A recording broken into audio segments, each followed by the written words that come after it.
Welcome to this week's edition of Flashback Friday, your opportunity to get some good review by listening to episodes from the past that Jason has handpicked to help you today in the present and propel you into the future. Enjoy.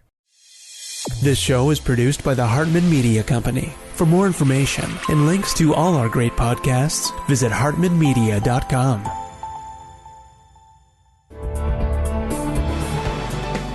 Welcome to Creating Wealth with Jason Hartman. During this program, Jason is going to tell you some really exciting things that you probably haven't thought of before, and a new slant on investing. Fresh new approaches to America's best investment that will enable you to create more wealth and happiness than you ever thought possible. Jason is a genuine, self-made multimillionaire who not only talks the talk, but walks the walk. He's been a successful investor for 20 years and currently owns properties in 11 states and 17 cities. This program will help you follow in Jason's footsteps on the road to financial freedom. You really can do it. And now, here's your host, Jason Hartman, with the complete solution for real estate investors.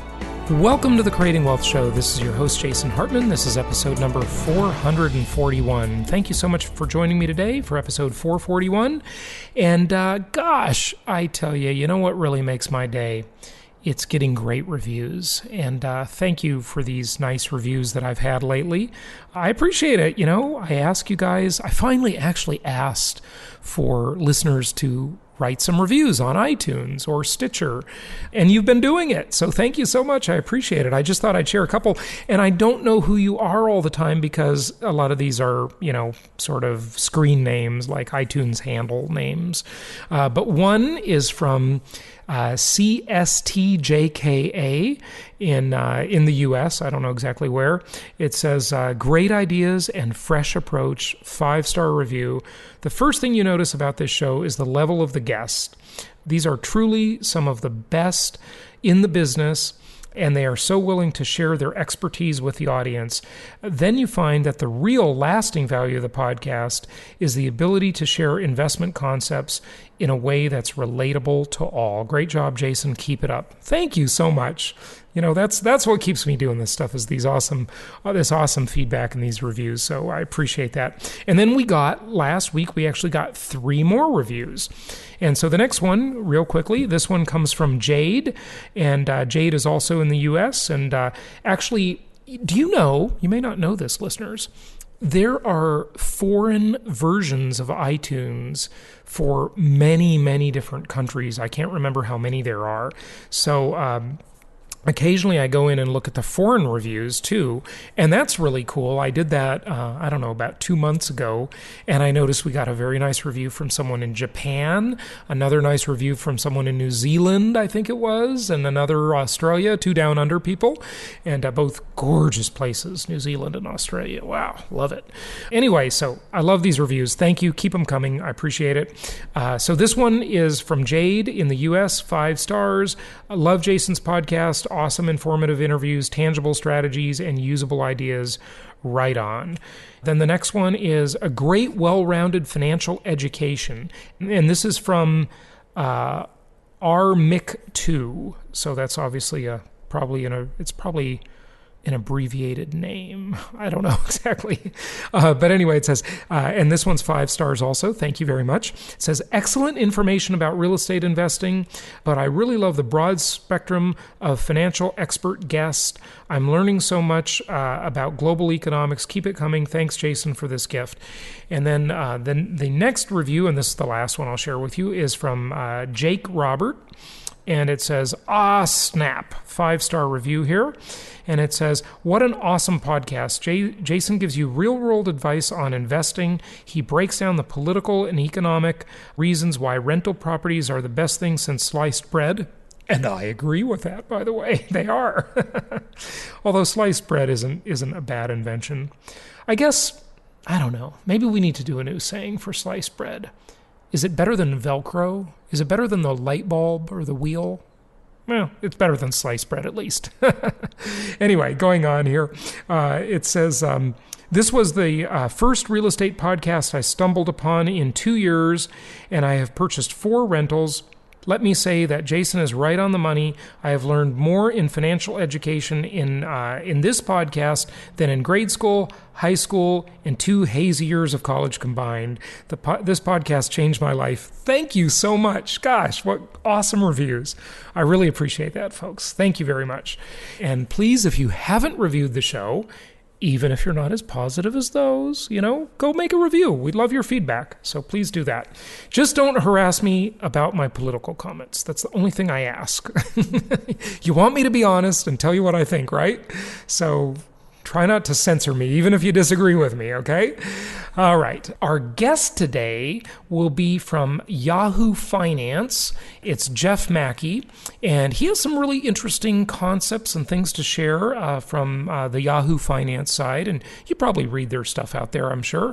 And so I think you'll like that. We're just going to kind of dive right in. I've got a whole bunch of stuff stacking up to share with you, and I know I haven't had time to just do a podcast with just me, just yours truly, but I'm trying to get to that. And next week, after the Birmingham Property Tour, I'm going down to hang out at my mom's house in Gulf Shores, Alabama, and I will be doing a lot of recording there. We've got aunts and uncles and cousins coming in for the first Thanksgiving at her ridiculous southern mansion, which she could have rented and done a lot better just renting that place and not building it. But, some people just want to build their own thing, and that was her dream, so more power to her. But I'm not going to be recording any guest interviews next week, and I've been recording tons of them. Yesterday, literally, I kid you not, I think I did 11 interviews. I was exhausted by the end of the day. That's a lot. As stimulating and interesting as 90% of the guests are, that was still a lot of interviews. So anyway, next week I'm going to be recording some monologue podcasts where it's just you and I. And by the way, also, I would love to have you call into the show. And this is super easy to do. We haven't had enough clients on or listeners on. You don't have to be a client. You could just be a listener. And if you've got questions, here is a super easy way to handle those questions. All you need to do is go to this little quick link and take 3 to 5 seconds. You can probably do it that fast. And just request an appointment with me. It's super easy, and I'll answer your questions and put you on the show. And it might be a 5-minute or 15-minute talk, or whatever the conversation leads us. And that is simply jasonhartman.com/Jason. Welcome to this week's edition of Flashback Friday, your opportunity to get some good review by listening to episodes from the past that Jason has handpicked to help you today in the present and propel you into the future. Enjoy. That's jasonhartman.com/Jason. Request an appointment. I will call you at the appointed time, and we'll put you on the show, answer your questions, talk about your experience, solve your problems, and whatever we can do for you there. So we got to get some listeners on the show. We haven't really done that in a while. I haven't asked for it in a while, but I always love talking to our listeners and our clients. So please go to jasonhartman.com/Jason, request a time. I'll call you. We'll put you on the show. And in addition to that, a lot of you have been registering for Meet the Masters, and that is coming up fast. It's less than 2 months away in January in Irvine, California. So be sure you get your tickets for that at jasonhartman.com in the events section. And then, of course, we have our Birmingham Property Tour this week, and it is on Saturday. We will start Saturday morning at 9 a.m., and that, of course, is at the Westin Hotel. So we will start with the Creating Wealth seminar on Saturday morning at 9 a.m. We'll go till 6 p.m., and then we will have dinner at 7:30. So we'll take a break before dinner. You can freshen up and relax. And then we'll all go out to dinner together. And then Sunday morning, we'll start also at 9 a.m. again. And then we will get on the bus and we will go tour properties. And we will conclude Sunday by about 4 p.m. And as far as weather, it was warm in Birmingham, but it did get a little bit of a chill in the air like it is in so many places across the country. Even here in Phoenix, although it's sunny and gorgeous and the air smells crisp and wonderful for the fall, it's kind of a little chilly. But in Birmingham, it's, Saturday forecast, 63 degrees is the high, 55 is the low. That's not bad at all, actually. Oh, and then Sunday, 72 degrees is the high and 55 is the low. So I think we're going to have some sort of decent weather. But, bring your coat, bring a hat. And on Sunday, it does say we might get some rain. So if you have your travel umbrella, pack that in your suitcase and bring it along. And we're going to have a great time this weekend. So I look forward to seeing all of you who are attending the Birmingham Property Tour. And then in January for the rest of you for Meet the Masters. And let's get to our guest with Yahoo Finance. Here he is. Hey, it's my pleasure to welcome Jeff Macke to the show. He is host of Breakout on Yahoo Finance and an original cast member of CNBC's Fast Money and author of Clash of the Financial Pundits, How the Media Influences Your Investment Decisions for Better or Worse. Jeff, welcome. How you doing? I'm the man doing well. Thanks for having me. Well, good. Well, hey, it is great to have you. You just took a really interesting trip across the country. You saw some interesting stuff. Give us a little feedback on your trip. Well, I grew up in retail. My father worked at Target, and so we would go from Target to Target. And he taught me the best way to learn how a business is going and how people are doing is to not be the guy who yells at the person at the service desk, but rather ask them just how you doing, whether it's your waiter or business owner, someone you're sitting next to, and really just listen to the problems, hear them out. And what I heard out there, this economy is booming, and it's not in a bubble sense. It's not in a sense where the popular portrayal seems to be something along the lines of Mr. Burns or Snidely Whiplash preying on these poor 99% people. I think this is a much more broad-based type of economic recovery, and I think people are doing a little better than anyone wants to admit. I'm not sure why that is, but I was really struck by the nature of the country, the disconnect between what we're reading about and the popular press and sort of the sense of optimism being expressed by the way people are investing and behaving in the economy itself. And it was actually quite encouraging. I think it's a great time to be a consumer right now in particular. Yeah. Well, certainly, technology has pushed down the cost of everything. Well, not everything, but at least consumer products in terms of electronic and tech products. With the tools we've got for this nearly frictionless global commerce system called the internet, price discovery, comparison shopping, reading reviews, getting better products, manufacturers making better products because they're listening to customer feedback. Yeah. And that loop is incredible, and they talk about it a lot in retail, and we just did ourselves, but it extends so far beyond just that retail model. It extends into, we went across country, I had exactly one hotel reservation, and that was at Disneyland because that's one of the few places on earth where you can't just walk in and figure out a way to go see it because it's genuinely is sold out. But I tell you what, using just a smartphone, I was able to book hotels at boutique hotels that people have gone ahead and taken the economic risk to go build themselves and start to find locations and expose my family to stuff that we otherwise wouldn't have seen as recently as 5-10 years ago simply because he couldn't find it. And so you both have price discovery where you're not going to get gouged, where you're not going to pay an arm and a leg, and also product discovery. And if you're facile with how you use the internet and use this technology to your advantage, it's going to control the prices, not just in terms of electronics, but in your hotel room, in your flight, in your just in terms of the bang for the buck. You're getting what you pay for to a degree that we haven't seen in this really ever in history. And it's incredibly encouraging if you look at it from a big picture perspective. I would agree with you completely, Jeff. It is an incredible time to be alive. And I'll give you a personal example. About maybe 5-6 years ago, I discovered Hotwire and I started using it, and I discovered all sorts of new hotels I would have never known about, I would have never picked. And by golly, I'm staying at hotels now for half the price I used to pay. And you could call that the economy and the financial crisis, or you could call it technology, or you could call it a blend of all the above. And the interesting thing about it is all these new incredible business models we're seeing.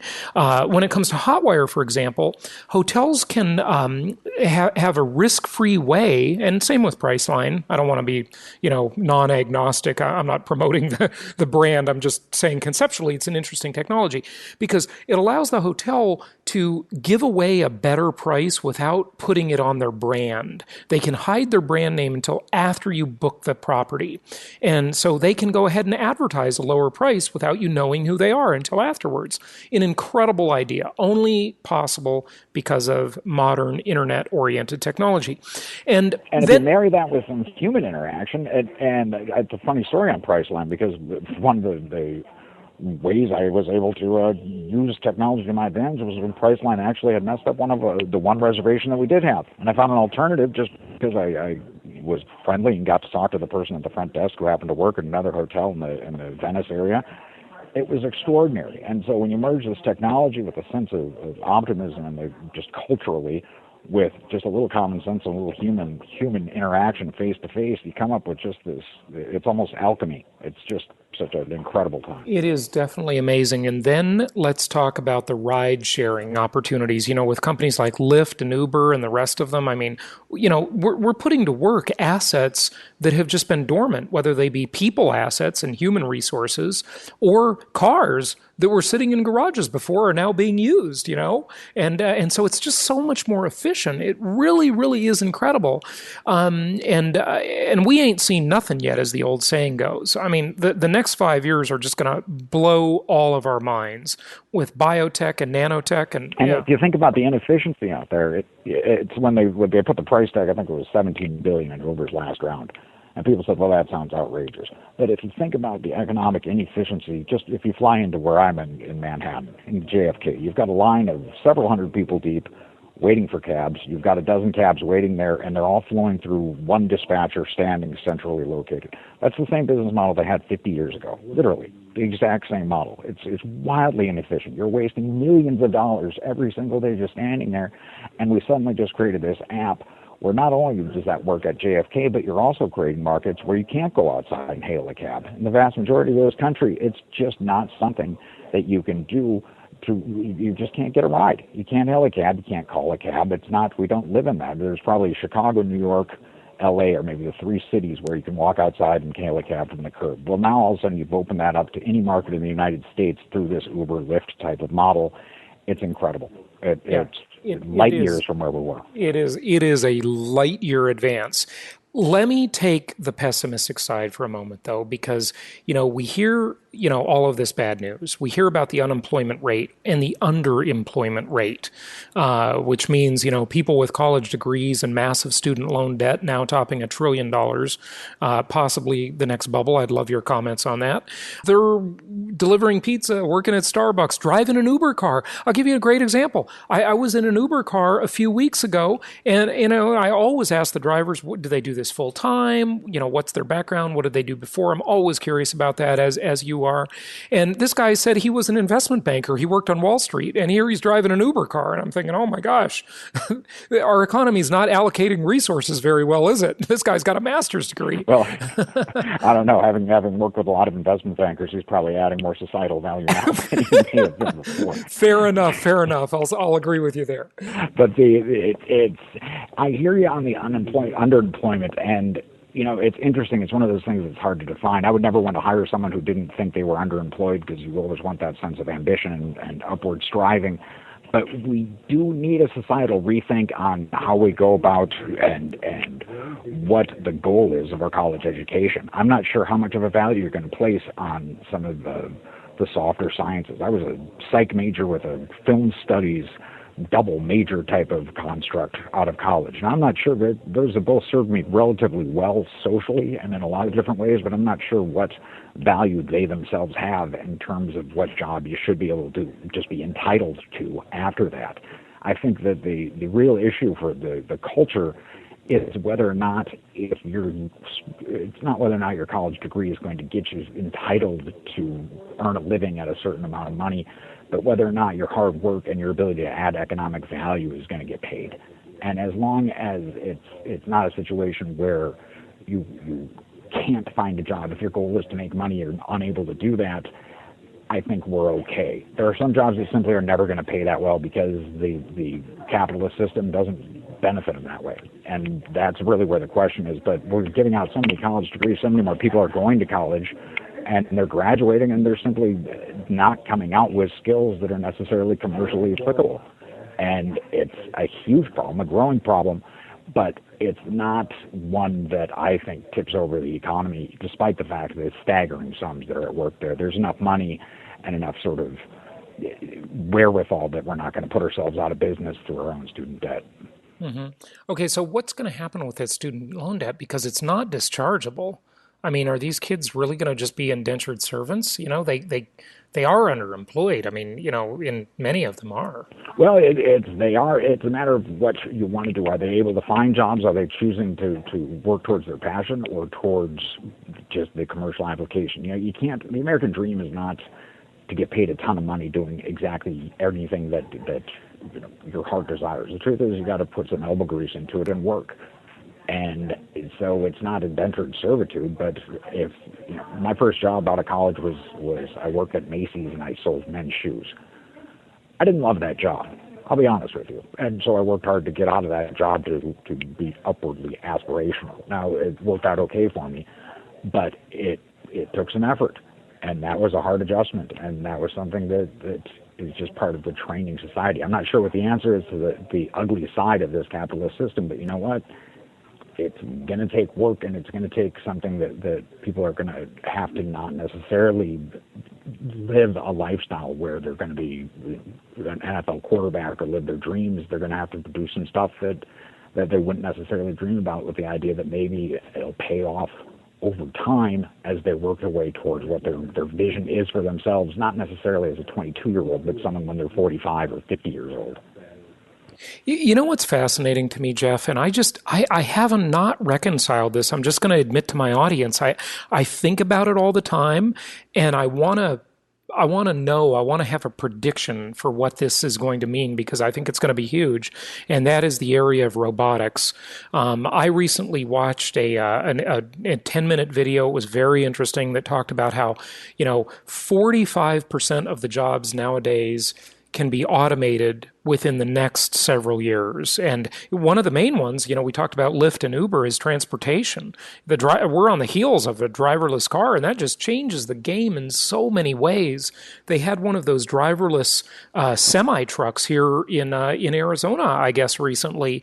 They demoed it in Germany, and, the guy just sits there while the truck drives itself and delivers things all over the nation, or all over the world, I should say. Transportation is a huge area of employment. I mean, can these cab drivers retool and do something else, or are they just going to be like permanently unemployed? I don't know. I don't either. There isn't an answer, but that's not. It's important for the audience and for you and I to remind each other that these are not necessarily new problems. The printing press put a lot of people out of work as well. And I don't say that lightly. It's the cotton. All these inventions have displaced skilled labor, what was skilled labor in the past, and this has been a constant evolution in terms of robotics. And it's always been positive. And, computers put a lot of people out of work, but then we needed people to work on the computers. But I don't know, with these robots, they say they'll maintain themselves and fix themselves. And, we're looking at it like this future. Maybe they'll just take over the world. Well, that's the scary part. Them turning on us is actually much more scary to me than them putting us completely out of work. The one thing the futurists missed is you picture sort of the George Jetson lifestyle, where basically folks were inventing labor, or the idea that when you watch those really, really retro kind of futurist predictions from the early 60s, when housewives would sit around and dishwashers would give them so much free time they wouldn't know what to do with themselves. Well, we've managed to figure out things to do with ourselves all along. So I think as long as we keep the robots from turning on us, it should work out to our benefit. When Elias Howe invented the sewing machine, women complained because they wouldn't have anything to do, how would they make themselves useful in society, right? And it seems as though they work that out. But there's always a transition time, and this doesn't happen all in one day. It's not like they put up the Berlin Wall, right? This is a gradual evolution. But I don't, it's a pretty big deal. I mean, it's a pretty big deal. But yes, those predictions have always been there. I agree with you completely. And ultimately, the ugly side of it, we touched on it a few different ways, but this is kind of the capitalist system. And if you look at cabs and because we've spoken about transportation and drivers in particular, and you see the way the cab industry is fighting the Ubers of the world, it's telling. And they're really expediting their own extinction by kind of demonstrating just how inefficient they really are and how antiquated that system is. And as individuals, what you have to do is be thinking ahead of that. If you're a cab driver out there and you're protesting Uber by fighting against it to protect your rate that's going to be 50% you're a higher, dinosaur. You're a dinosaur, and yeah. you got to know. You got to, it's as the gambling adage says, if you don't know who the sucker at the table is, the sucker is you. You better know you're a dinosaur, or else you're in big trouble. Yeah, that's great advice. Well, talk about the markets, if you would, for just a moment, and tell us what you think about the overall economy. I mean, we've certainly been talking about that, but maybe just some of the more specific indicators, if you want. The stock market, the real estate market, whatever you like. Well, I think the stock market has been one that has just been feasting on the skepticism for so long, and in my game and in the book, the Clash of the Financial Pundits, we talk a lot about sort of the prophets of doom, because this has been a very easy market to criticize and badmouth for the last 5 years, since the stock market bottomed. I think it was March 9th of 2009 when the S&P 500 was 666, very demonic bottom. It's been very easy to criticize this and call it artificial, to say the Federal Reserve is printing money, that the government is in essence lifting itself up off the ground by its own ears, which is kind of impossible. And if you bet that way, you lost, and you lost big. And so there's been this bifurcation of investors for people who have been part of this market and have been benefiting from it with some sense of distrust, because we have had 2 major significant crashes in the last 15 years, which is not to be ignored. And you have people who simply have sat it out from the sidelines and just bet on the sky falling over and over again. And the truth is, the sun's going to explode someday, but it's a lousy bet. And so betting on this doomsday scenario is always going to be there's no place to cash in. And so in terms of the stock market, I continue to be long stocks. I continue to be nervous about it. So many things can go wrong. But ultimately, the economy has struggled through. Corporate earnings look decent, not terrific. Balance sheets are better by far than they have been in ages. Companies literally can't figure out what to do with themselves in terms of how to put money to work. And I think if the government is sort of just the right level of screwed up right now, that they're not able to implement anything, which is kind of keeping it out of the way. But I think that's one of the bigger impediments we have to job growth in this country, because I think we're going to start insourcing some jobs that we've been outsourcing to foreign nations for years, and that's going to provide a real tailwind for us in the next few years. I agree. If we can get off our way. You know where a lot of that tailwind is going to come from in manufacturing, from 3D printing, small, short-run, artisan-type manufacturing. Chris Anderson's got a great book. It's called Makers. You may have read it. And the future of 3D printing. What an awesome technology. I mean, that's just going to put a lot of people back to work in the U.S. It's going to be insourcing and onshoring labor. I agree with you there. So that's a fascinating one. Okay, so inflation or deflation in the future? What do you think? I think we've been fighting deflation, and no one wants to use the word, because the Federal Reserve and the powers that be simply have no solution for deflation. And as a result, we're kind of in this environment where we've been printing so much money, and we really don't have either. We've ended up with this perfect tension between 2 horrific outcomes, one of uncontrolled inflation, which has been supposed to be manifesting itself for years now, and yet hasn't gotten a foothold, simply because the economic cycle's overpowering it. I think can I choose flation between inflation and deflation? Flation? Just flation? Between 1.5% works for me. I just don't see the prices rising the way the way some of the real skeptics out there do. And I think that as long as those jobs, we've been discussing a lot of nice trends. If you're insourcing jobs, if you have a economic growth, if you have corporations with decent balance sheets, I'm not sure how you end up with a deflationary outcome. And with the information age working for our benefit, I'm not sure how you get rampant inflation when you have a nice capitalistic check and balance system in place in terms of price discovery. And so it's a pretty decent scenario. Now, is that perfect? No. Of course we're going to have outlying events, but we just haven't seen that inflation that we were supposed to get from all that money printing. I don't think that if the folks were wrong on inflation for the last 5 years, that you change your doomsday scenario to this deflationary environment makes it any more valid. Again, sometimes the sky just doesn't fall. If you go outside and look up, it'll turn out the sky is still aloft. In other words, it doesn't fall in either direction, the inflation or deflation. It's just sort of a status quo type of Phillips curve model where it's just, moderate in, target inflation, which the Fed always has, because deflation is something that is, it's tough to stop that. I mean, I guess they can just print money into oblivion, especially when they've got the reserve currency. But it's interesting because the government is so screwed up, and every indicator would indicate inflation, right, in terms of a monetary perspective. But technology is so amazing that it empowers the consumer, like you say, with massive amounts of price discovery literally in the palm of their hand. Okay, and that is a strong force to keep inflation in check, isn't it? Well, and some of the ways that they've been printing money went to some of the corporations themselves, and with their balance sheets, they literally just started accumulating cash, which shows that it's harder than you think to have this uncontrolled inflation created just because people have cash. It's the velocity of money, and trying to get people to spend money when they don't want to is pretty difficult, whether it's a corporation or an individual.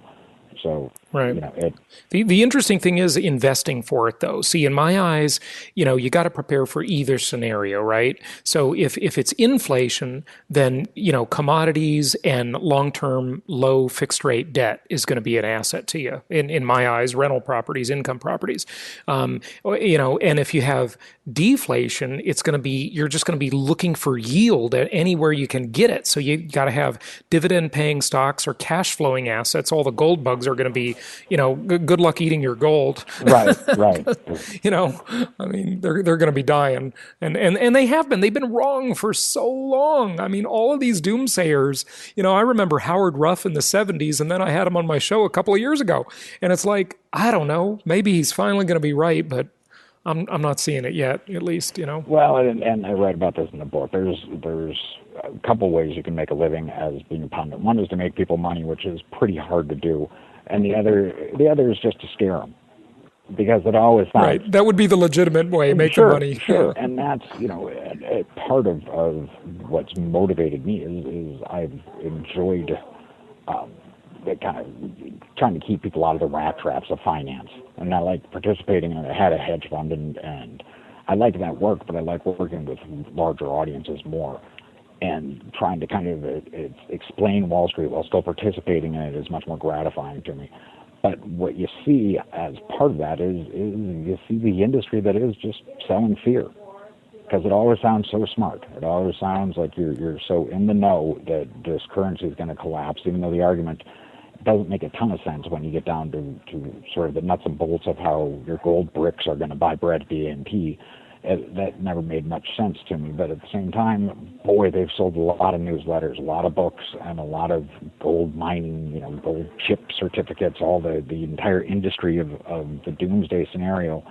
They printed money for everyone except for their investors. Right. Yeah, well, that's true. I would agree with you there. And I tell you, those guys seem like they're right because they're just doing the math. And this is not just about math. There's way more going on in the world than math. Okay. And so you can talk about, $17 trillion this and that, and, 60 to 200 trillion in entitlement obligations over the next 2 decades. Yeah, fine. But it's not math. This is not just about math. It's about technology, and it's about battleships and nuclear missiles and the reserve currency and throwing one's weight around. I'm not saying that's right. I'm just saying it is.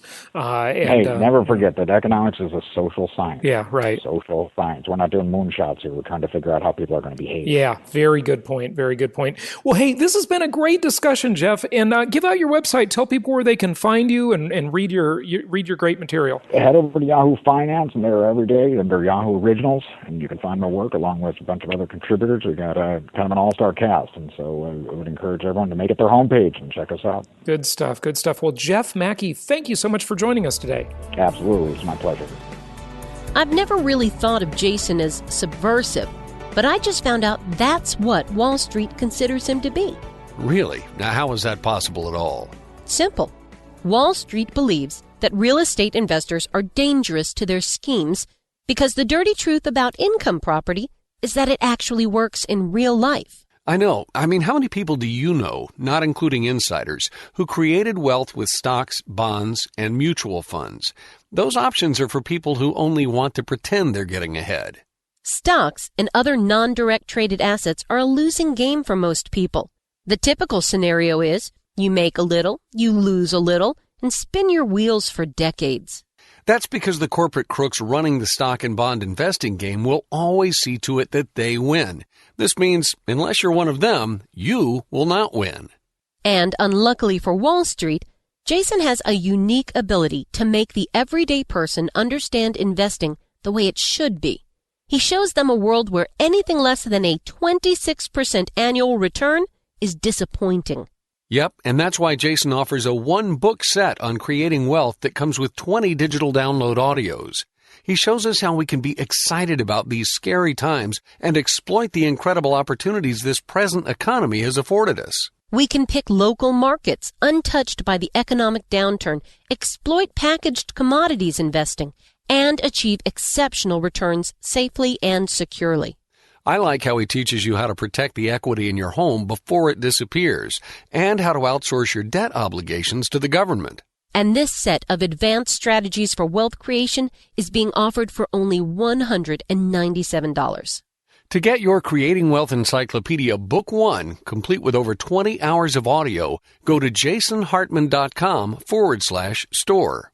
If you want to be able to sit back and collect checks every month, just like a banker, Jason's Creating Wealth Encyclopedia series is for you.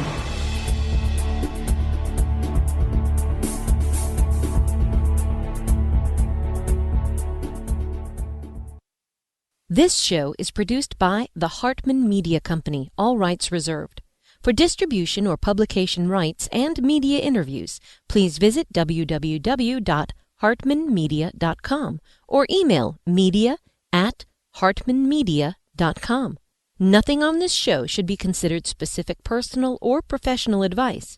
Please consult an appropriate tax, legal, real estate, or business professional for individualized advice. Opinions of guests are their own, and the host is acting on behalf of Platinum Properties Investor Network, Inc. exclusively.